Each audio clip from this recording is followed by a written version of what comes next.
Okay, I'd like to introduce our next moderator, Jeremiah Vandermeer. So Jeremiah is the editor-in-chief of Cannabis Culture and Pod TV. Since 2012, he has been the organizer of Vancouver's largest marijuana events, including 420, Cannabis Day, and the Global Marijuana March. His latest project has been setting up and overseeing Cannabis Culture's recreational marijuana stores in Vancouver and Toronto. And I just want to say, a huge congratulations and thank you to Jeremiah for all his work. And this year, 420 was an exceptional event. It was outdoor, it was at Sunset Beach. I know it took a lot of time and effort and heart for the Cannabis Culture team and Jeremiah to put that together. So really, gratitude and thank you. So I'll let Jeremiah introduce the rest of the panel, and this is our dispensary panel, current issues and going forward.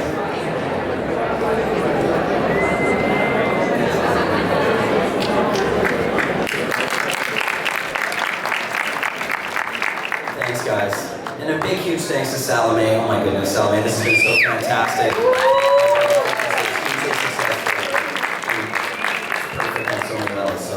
I'm going to get right into introducing the panelists, and then we'll just talk a little bit about kind of where we are. This panel is the current and future state of dispensaries panel. So I just want to introduce Andrea Dobbs, first of all, and I guess we should, I don't know, do we bring them up one by one? It's like Price is Right or something? Come on down.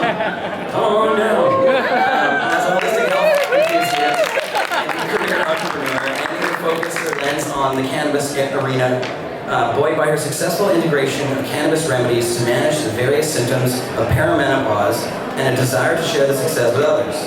Andrea's history includes progressive community businesses in food services, retail, and health. Now a passionate proponent of medical marijuana, Andrea is the co-founder of the Village Dispensary and a chairperson for Women's Grow, Vancouver's chapter.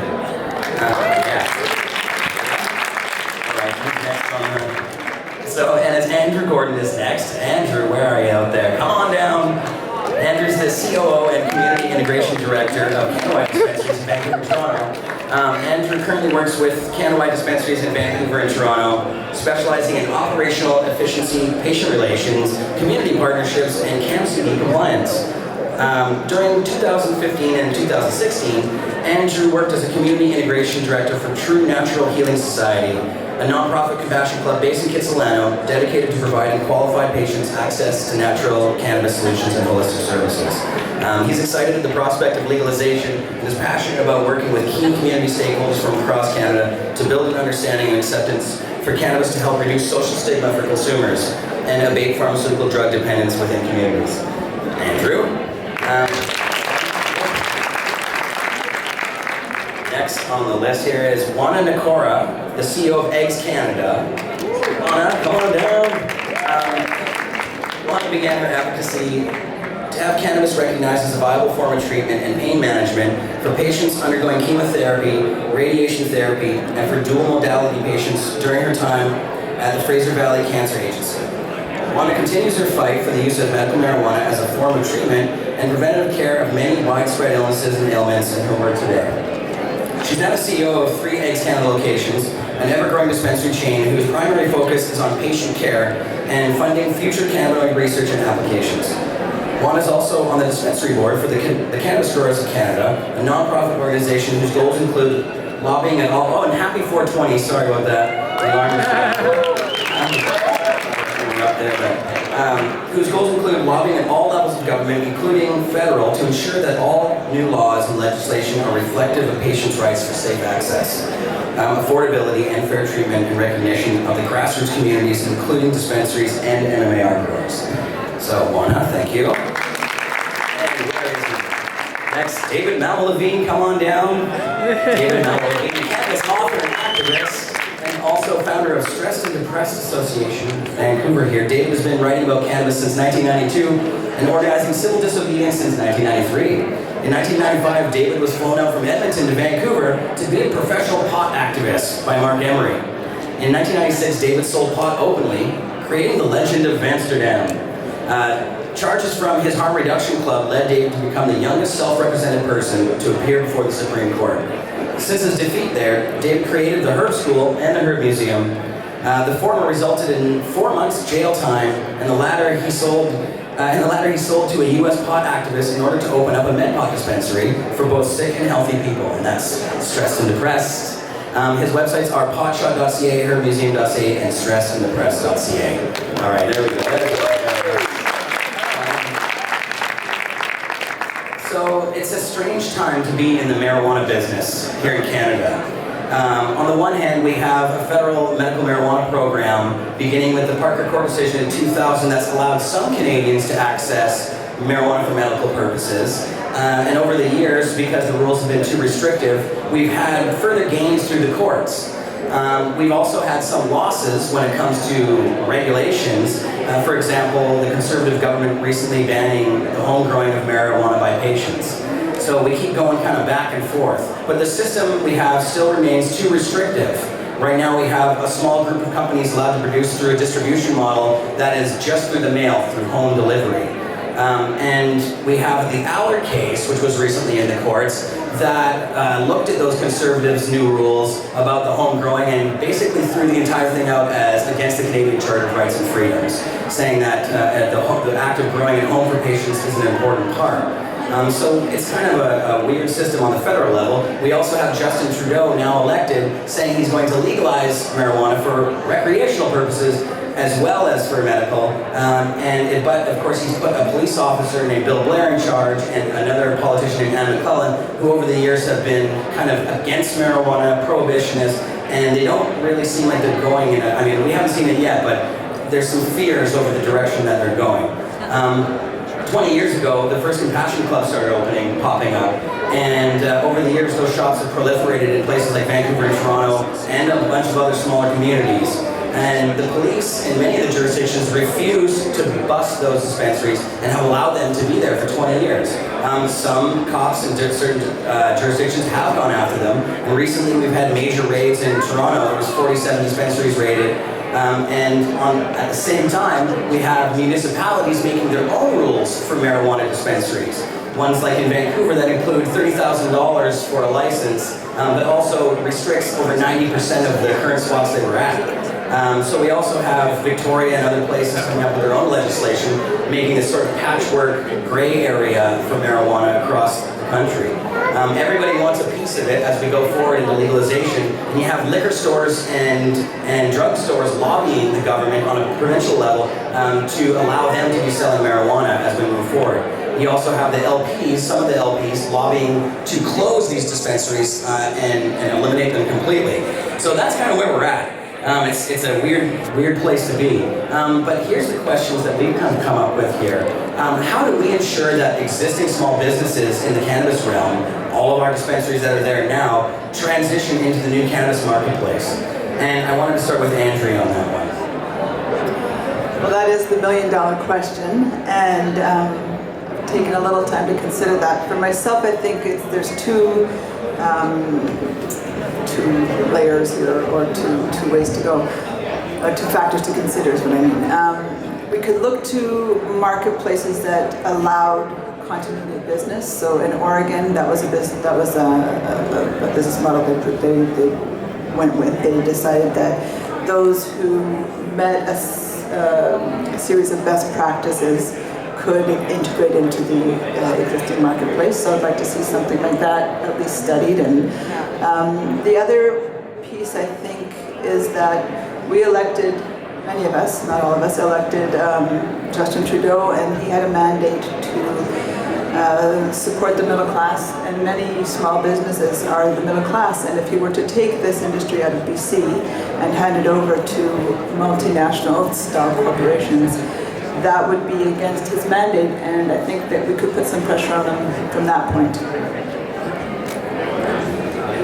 Yeah, those are all great points. It's a tough question when you look at transition in general. It's volatile, it's uncertain, and as business owners, you look for a certain amount of metrics and certainty. But at the end of the day, you start one person at a time. And what I try and do is really it's not about just breeding customers or building your membership. It's about creating advocates, because when you have people out there in the community that are speaking on your behalf, are sharing the knowledge and the evidence-based research in cogent and considerate ways, the conversation changes. And when that happens, magic happens. And I see it every single day in the shops that I'm a part of, and the wonderful people that I work with in this industry who are cultivating that same dynamic.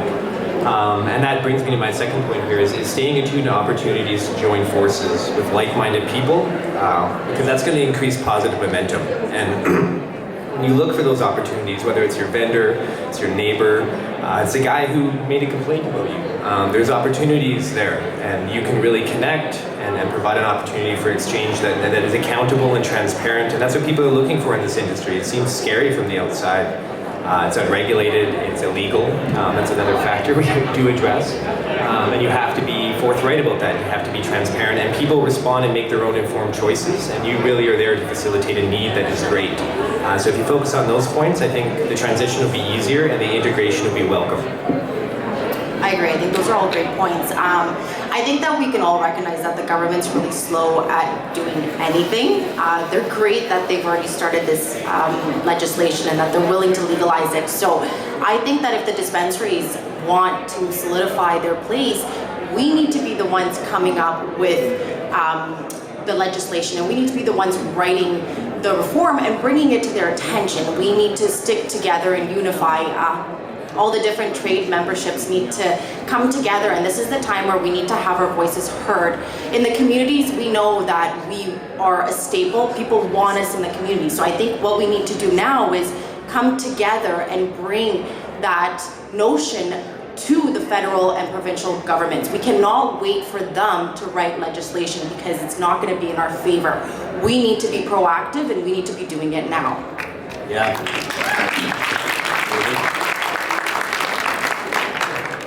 I'd like to echo that wisdom from my fellow panelists. I actually did write an example of possible legislation for the government to mull over, chew on. I think we have to recognize that we'll get whatever we insist on. Just like industrial hemp, government didn't want to legalize that. We insisted and they relented. Same with medical marijuana, same with some kind of recreational marijuana. We'll get whatever we insist on, but we have to be united in a vision of what we want. And I think what we all want here is an inclusive economy where everyone who wants to smoke can smoke, everyone who wants to grow can grow, and everyone who wants to be a retailer can be one. So that will involve a lot of work on destigmatization, mostly around youth use. We have to be more realistic about cannabis's harms relative to other soft drugs like caffeine. We have to look honestly at the information about cannabis not actually causing any psychosis, increase in psychosis or decrease in IQs. And we have to be brave and stand up to all the ignorant parents in Canada and say, no, actually it's not going to hurt your teen, and here's why. So, David, we're going to have a expanded question. I know that's one of the areas that is important to David. There's been a lot of these groups coming out that are trade associations, lobby groups for different parts of the marijuana community. The LPs have theirs, and there's others. What are the first steps we need to take to really build a unified front, do you guys think? As members of the craft cannabis community, or whatever we want to call the dispensaries, what kind of supports do we need to find a common voice? And that, I'll direct the first one to Oana. Sure, thank you. Well, I feel that there's different niches, and Andrea actually spoke about this a half hour prior to us coming up on this panel. And you know, what her and I had both said is that there's different niches in this market, and I think that if trade associations can find their own, you know, Andrea said, right, somebody needs to represent the growers, somebody needs to represent the patients, somebody needs to represent pretty much every facet of this industry. And if we can find common ground and unify and kind of have a resource for every single niche, I think that that's going to be a united front. That's going to give us the credibility that we need. We're basically saying, look, we don't need the government to overregulate us. We are responsible individuals, and we can regulate ourselves, and we can find common ground amongst ourselves and kind of find a specific area that each person can be responsible for. If there's somebody that's writing legislation, great. Somebody who's taking care of the patients, great. So I think that a unified front really starts with the trade associations and the different, the number of trade associations. Some of them can amalgamate and become one and focus on a niche and give us a voice. Andrew? Yeah, those are all great points, and it was nice to be part of that earlier discussion because it definitely, is ongoing, and there's no doubt about that. But really, it starts person to person. It starts proprietor to proprietor. And when you look at the field in front of you and you stop seeing competition and you embrace collaboration, there's something powerful that comes from that, and a transformation of perspective that really informs the community and keeps people united within our community and our sector, the union, as we call it. It's all about supporting each other. It's celebrating each other's successes. It's acknowledging each other's failures and really working together to get that conversation evolving in a way that serves first and foremost our patients and our members, and second of all our communities. And hopefully there's a part of it there that we also benefit from as proprietors and people who are in the community trying to create sustainable businesses, because that matters. Small to mid-sized business is really the heart of communities. I've been across a number of places in this country and around the world, and people connect with their businesses in no way that you see in any other sector in the small to mid-sized realm. And when cannabis is a part of that equation, and the healing and the wellness and the wholeness that comes from about that, it's pretty incredible. So just to stick together, support each other, and Be a unified front, right? Yeah, the unified front. David, you have anything to say about that? I'm just going to bring it all back to cannabis and teens again, because everything pivots on this one point. Whenever they raid a dispensary, whenever they brutalize pot activists at rallies, whenever they go after anybody, they always justify it. Well, it'll warp the developing minds of young people. And if we all familiarize ourselves with the information that says it doesn't, and actually also act as advocates for teens who use it for stress and depression. The number 1 or 2 or 3 reason in North America teens die prematurely is suicide. Cannabis is an excellent antidepressant and relaxant, great medicine for teens. We have to become more brave. We have to learn this information. We have to destigmatize cannabis so it's sold similar to like coffee beans instead of thalidomide. Right. Andrea? One of the things that concerns me is that it's very easy to fragment as an industry. There are so many people who are very passionate about very many multiple issues that our industry faces, and like our political parties, we have 3 big major political parties, and we got Harper how many times because we both voted for the other guys. And we had a country that was run by, somebody who was elected by maybe a third of our population. So I fear that with too many trade associations, that we will end up with too many voices and not one unified voice. That said, I really do understand that people who, for instance, growers have unique needs and demands, and retailers have different, and processors have different, and consumers have different. There are a lot of people to represent here, but if we can try to create a big umbrella that recognizes these core pillars and support that, that's, to me, the best way to move forward. Awesome. Great comment. So my third question here is, first of all, I just want to set this up. The Toronto raid that happened, 47 dispensaries raided, the police chief laid out all of the edibles and all of this stuff in front of the cameras, treating us like Mexican drug dealers or something, and really one of the main key points that he kept bringing up was that, well, we don't know what's in these things. These are dangerous items. We don't know the amounts of what's in them, and that was very important to him. Of course, that's a real issue. We are selling a product to the public, and my question is, what accountability do you think we as retailers of cannabis products have to those who consume products purchased in our shops? How can dispensaries become good neighbors and contributing members of the business community? And how do we, in that light, start to regulate ourselves before the government over-regulates us? And we'll start with Andrew. Thank you. Wow, that's a big question. It's not easy to meet, but I think it's definitely something we need to strive towards. I think, you look at accountability, You look at your testing analytically and the insight that provides, and the sexy science around what's happening in cannabis right now. I mean, it's not about these strain names, it's about this profile of cannabinoids and terpenes that has these synergistic properties within the endocannabinoid system, and being able to inform people about that and make informed choices around what strains and what solutions they look at is really, really important. So your testing is actually where all your conversational currency is built. I don't know what's in it until I test it. I don't know what the concentration levels are. I can't sit there and look at you as a patient and as a member with any sort of credibility or accountability or transparency and go, yeah, this is going to work for you. We don't know. There is no clinical testing going on at the level it needs to really provide the conviction and cogency we need to get communities perhaps to come on board more. But that's changing. And if we test, if we share that knowledge, but at the end of the day, if we don't interpret it in a way that the member understands, so you need sometimes colorful charts, you need to take time with people, you need to exchange ideas and information that are very personal, and you need to be able to respect that. So accountability is about consideration, and then again, that breeds into good business practices. And these trade associations that we're talking about, I mean, they're helping to lead the way in terms of providing a framework. I don't like throwing darts in the dark, I really don't. Give me a framework, I'll run with it. And I want to, and I like the idea of it, and it provides me the credibility I need to do what I do every day. Awesome. David, do you have a comment on that? Yeah, when it comes to standards, you don't need to raid dispensaries to have clean weed. You just need to set up standards, criteria that growers have to meet. They have to test for contaminants and ratios of medicinal components in order to sell pot. They'll all get those tested. Now, the LPs don't have to publish their testing. Supposedly they all do testing. None of it's on any of their websites.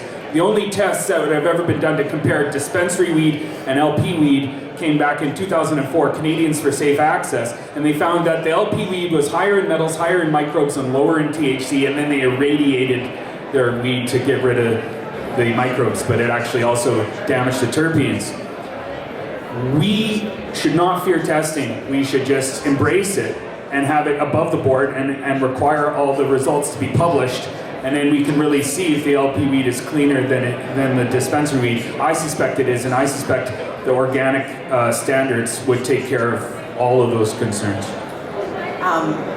Great point. I mean, yes, you're absolutely right. And that's exactly it. We as dispensaries are responsible for the product that we're bringing into our store. So if we do not accept product that's not being tested, if we do not accept product that's not properly labeled, go to federal and provincial governments and say, hey, look, we regulate ourselves and we do a really good job, and here's our testing, and here's what we've purchased, and here's our labeling, and there is no harm, and there's not going to be any harm if you allow for us to continue to have this. And I think that every dispensary owner has that responsibility to their patients, and it's very, very important.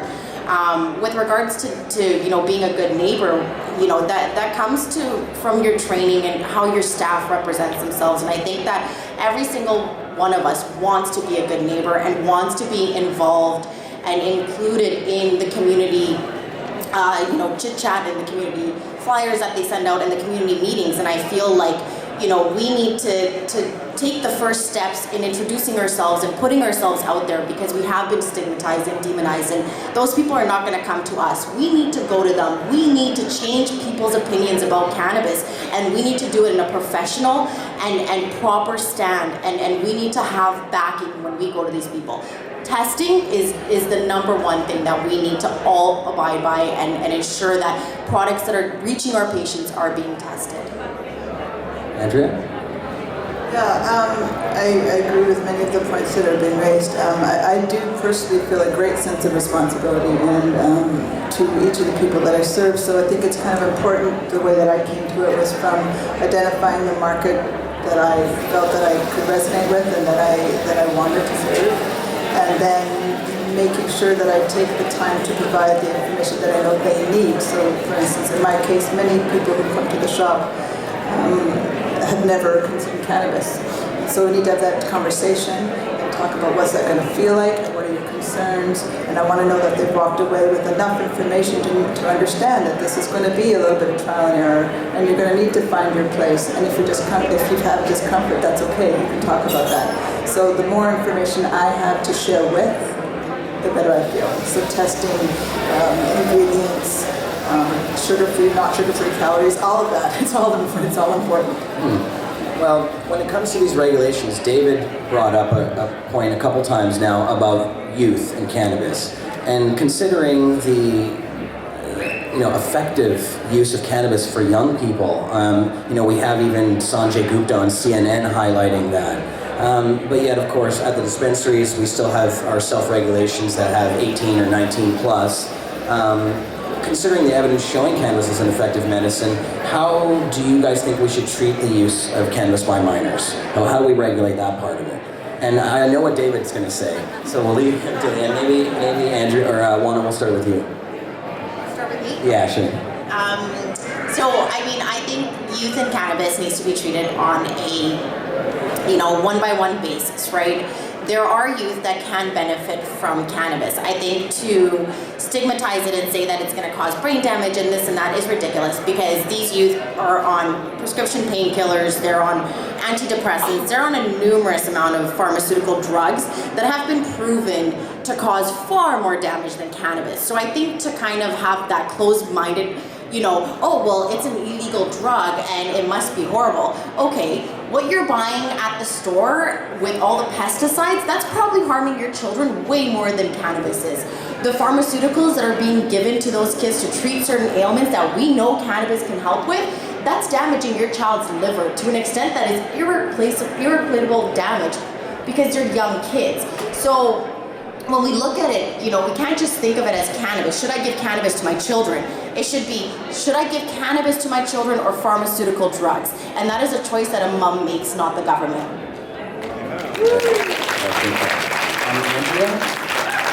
I'm also a mom, having raised 4 children. The biggest consideration for me is that those are really, the years between 13 and 18 are really loaded. They're loaded with social issues. They're loaded with feeling uninspired and depressed and bored in school. They're under fluorescent lights for too many hours. They're eating lots of junk food. There's so many issues there. And while I'm definitely not going to say that I'm afraid that cannabis will somehow turn my child into a zombie. I just want to be really thoughtful about everything that goes into their bodies during this time. In particular, I had young women, so puberty was pretty dynamic. And for 5 females in the house, it was really interesting. So maybe cannabis would have helped, I don't know. So that, I just want to be conscious. So yeah, would I choose cannabis over, clemizine hemp in a heartbeat? The whole, using it for stress, I want to make sure that my kids have tools to manage stress, and if that happens to be one of the tools in the tool chest, okay, but I don't want it to be the tool. I need you to know how to take a walk, take a nap, read a book. And if cannabis is there, that's fine. So as long as it's a holistic approach, that's my personal opinion.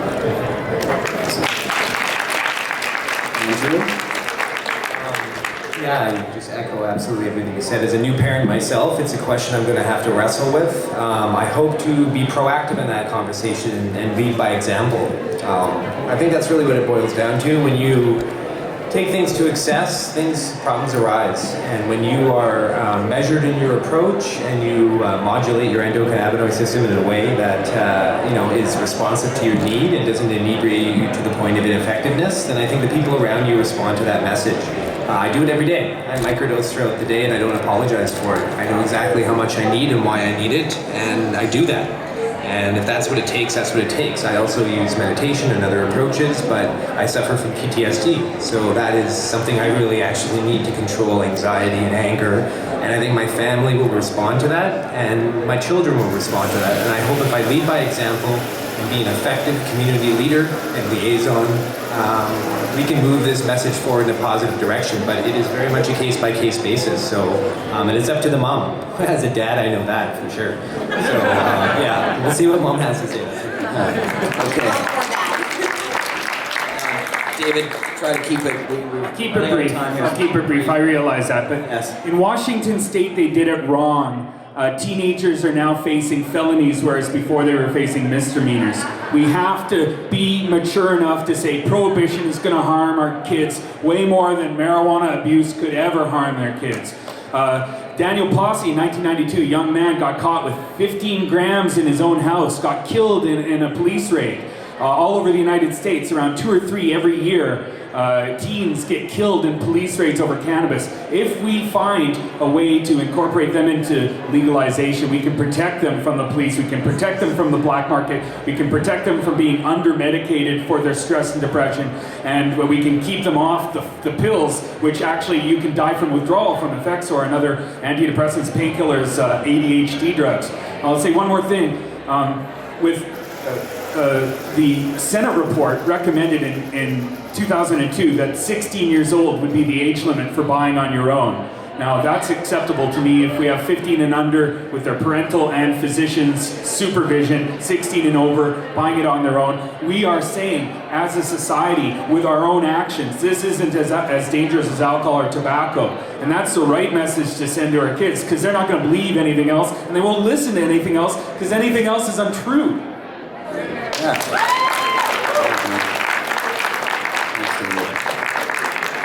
And David has written a book on the subject of youth and cannabis, actually. What's the title there, David? The title is Free Online, Does Cannabis Inherently Harm Young People's Developing Minds? It's available for free online. And I've kind of ran out of copies. I was handing them out all day. But it's also, there's quotes from it in here. I still have some copies here if you want of my report to the Justice Minister. Okay, thanks, David. Now, just this last question here, we're getting a little low on time and we're going to open it up to questions. But I just had one question here. As we move forward and recreational marijuana becomes legal on some level here, as the Prime Minister has promised to do, this is, I think, an important step, is what do we do next and how does this work with the medical marijuana dispensaries? My question is, can recreational use be considered medicinal use in some way?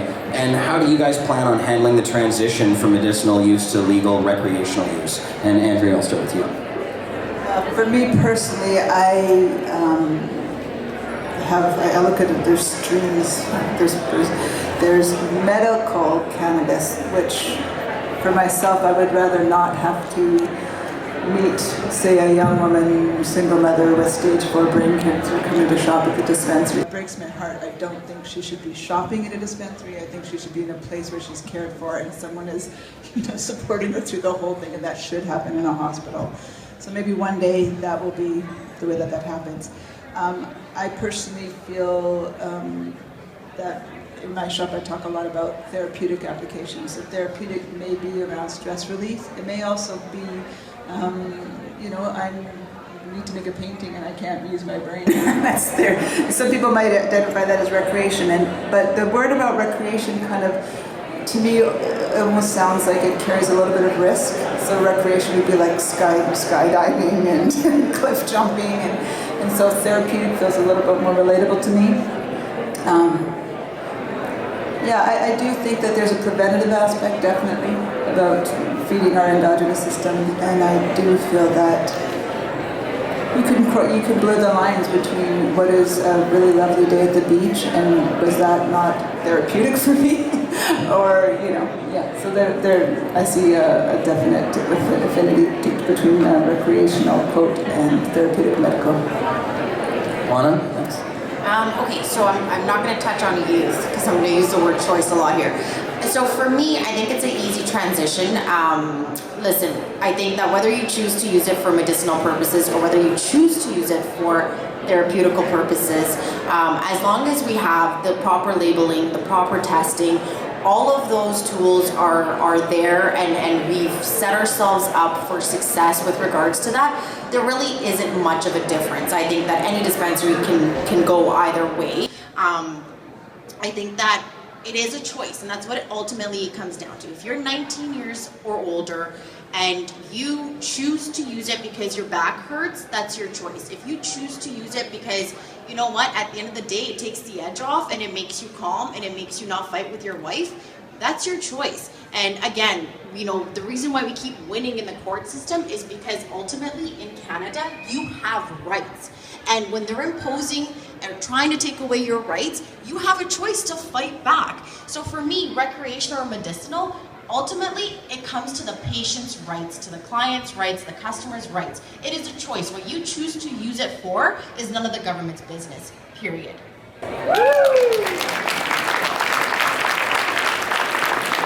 David, next. Well, you know, as activist Steve Cubby always says, if you don't like marijuana, you're going to hate the future. Because it's going to be everywhere. When fully researched, it could replace up to 50% of all pharmaceutical drugs. And we have to look at the word recreation. It's not the antithesis of medicine, it's a subset of medicine. The word's etymology traces back to restore to health. That's what it means. And laughter has been called the best medicine. So we have to see all cannabis use as at least an attempt at preventive medicine, if not palliative, curative, and other forms of medicine. I see a vision we can all unite under is what I call the organic fair trade coffee bean model with the 16-year-old age limit. I think that's acceptable to everybody who has an open mind and looks at the evidence. Cannabis and other herbs could be covered under the healthcare system so that poor people can have their herbs covered just as pills are currently today, and then we can take everybody off the drug war battlefield and legitimize everyone and get pot to the people who need it, and then we can all grow as a society and have good jobs with no boss and live in harmony with each other and our planet.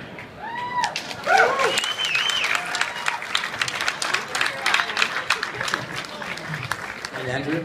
Yeah, I mean, in the interest of time, definitely echo all of the comments up here, but really it's a lifestyle choice for a lot of people, and they should have they have a constitutional right to choose. But we have to make informed decisions. We as proprietors and as a community have to be strict with our standards and rigorous with our accountability.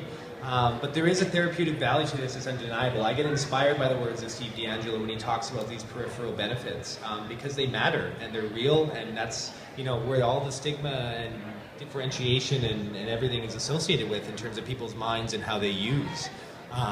You shouldn't have to make that distinction, in my mind. If you want to use it therapeutically to relax or medicinally to treat your pain and inflammation, so be it. And as long as we're here providing quality assurance controls and information and evidence-based resources, then the conversation will change, and there's going to be a powerful, powerful movement across this country and across this globe. And whether it's therapeutic or medicinal, it won't matter because cannabis transcends all of that. Fantastic. Thanks for the comments, guys.